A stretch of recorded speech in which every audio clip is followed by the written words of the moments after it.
আসসালামু আলাইকুম। ঢাকা বিশ্ববিদ্যালয়ের অধিভুক্ত ৭ কলেজে কিভাবে আবেদন করবেন? তো প্রথমে আমরা ক্রোম ব্রাউজারে যাব এবং 7 কলেজ এপ্লাই 2025 আমি সার্চ করব।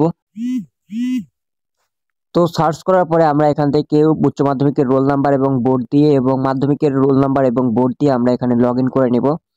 তো লগইন করার পরে এখান থেকে আপনারা আপনার এই যে বিভাগ অনুযায়ী আপনারা এখান থেকে বিজ্ঞান বিভাগে আবেদন করতে পারবেন। আমি বিজ্ঞান বিভাগে আবেদন করব। তো বিজ্ঞান বিভাগে আবেদন করার পরে এখান থেকে দেখতে পাচ্ছেন যে ব্যাংকে এবং অনলাইন পে রয়েছে। তো আমি অনলাইন পে করব।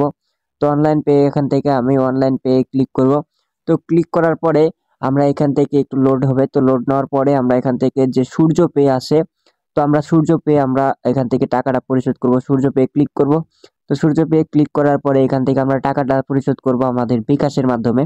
তো এখান থেকে আমাদের বিকাশ নাম্বারটা একটু সিলেক্ট করব, বিকাশে সিলেক্ট করব। সিলেক্ট করার পরে এখান থেকে পে নাও এ ক্লিক করব।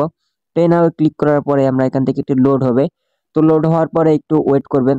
তো ওয়েট করার পরে আমরা এখান থেকে সুন্দরভাবে আমাদের পেমেন্টটা করতে পারবো। তো এখানে বিকাশের যে প্রোগ্রামটা রয়েছে আমাদের নাম্বারটা এখানে দিয়ে দিব। বিকাশ নাম্বারটা আপনারা যেখান থেকে আপনারা টাকাটা পরিশোধ করবেন, তো 800 টাকা আমাদের বিকাশ নাম্বার থেকে পরিশোধ করব। এখানে পে নাও ক্লিক করব।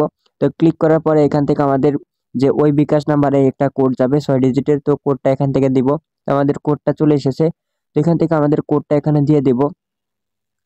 দিয়ে দেওয়ার পরে আমরা এখান থেকে যে কনফার্ম আমি ক্লিক করব। কনফার্ম ক্লিক করার পরে এখান থেকে আমাদের বিকাশের পিন নাম্বারটা দিতে হবে। তো আমরা এখানে বিকাশের পিন নাম্বারটা দিয়ে দিব। এটা পাইরেসি অনুযায়ী এখানে পিন নাম্বারটা শো করে না। তো এটা অসুবিধা নেই। এখন ভেরিফিকেশন সাকসেসফুল আমাদের সম্পূর্ণভাবে 7 কলেজে অ্যাপ্লাই করা হয়ে গেছে। তো এখান থেকে আমাদের রিসিপ্টটা নিতে হবে। তো আবেদনে বিজ্ঞান ইউনিটে আবেদন ফি এখানে ক্লিক করব। তো ক্লিক করার পরে এখানে পেমেন্ট রিসিপ্ট রয়েছে। তো পেমেন্ট রিসিপ্টে ক্লিক করব। রিসিভ করার পেমেন্ট হিসেবে ক্লিক করার পরে এখান থেকে আমরা ডাউনলোড করে নেব। ডাউনলোড করার পরে আমরা এখান থেকে যে এই রিসিপ্ট দিয়ে আমরা এখান থেকে সবকিছু কমপ্লিট ভাবে করার পরে এখান থেকে আমাদের যে আবেদনের যে বিষয়টা রয়েছে, তো এই তারিখে আমাদের অ্যাডমিট কার্ডটা নিতে হবে। অ্যাডমিট কার্ড নিয়ে আমাদের 7 কলেজে অ্যাপ্লাই অর্থাৎ ঢাকা বিশ্ববিদ্যালয়ে আমরা পরীক্ষা দিতে যাব। তো এইভাবে আপনারা আবেদন করতে পারবেন সম্পূর্ণভাবে। তো আপনাদের আনোয়ার ভাইয়া আমি। তো আমি আনোয়ার, আপনাদের আনোয়ার ভাইয়া। তো আজকের মতন আমি এখানে বিদায় নিচ্ছি। দেখা হবে কোনো নেক্সট ভিডিওতে। সে পর্যন্ত ভালো থাকবেন, সুস্থ থাকবেন। আল্লাহ হাফেজ।